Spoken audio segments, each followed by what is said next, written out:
কি নাম তোমার? দুলু মিয়া। সুপার।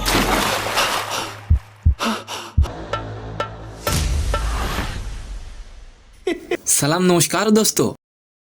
বাংলা সিনেমা অঙ্গনে এখন সুপারস্টার সাকিব খানের তুফানের দাপট দেশের গন্ডি পেরিয়ে সিনেমাটি এখন বিশ্বব্যাপী শোরগোল ফেলে দিয়েছে।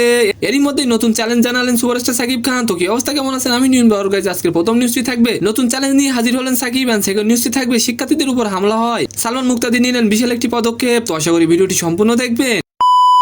বর্তমানে সাকিবের তুফান সিনেমা রীতিমতো দেশ ও বিদেশের মাটিতে ঝড় তুলেছে। দেশের বাইরেও রমরমি ব্যবসা করেছে সিনেমাটি। বক্স অফিসে অলমোস্ট 40 কোটি ইনকাম করেছে সিনেমাটি। আর এবার আসছে সাকিবের ফার্স্ট প্যান ইন্ডিয়ান ছবি দরদ। গত মঙ্গলবার দরদের এক লুক পোস্টার প্রকাশ করা হয়, আর সেখানে ক্যাপশন পরিবর্তনের ডাক দিয়ে লেখেন এখনই সময় নতুন ইতিহাসের। আর এমন কথাই বলে দিচ্ছে নতুন চ্যালেঞ্জ নিয়ে হাজির হচ্ছেন সাকিব। পোস্টারে সাদামাটা এক সাকিবকে দেখা গেলেও টিজারে দুর্দান্ত সাকিবের দেখা পেয়েছে দর্শক। দরদের টিজারে বহুরূপী সাকিব খানকে দেখা গেছে।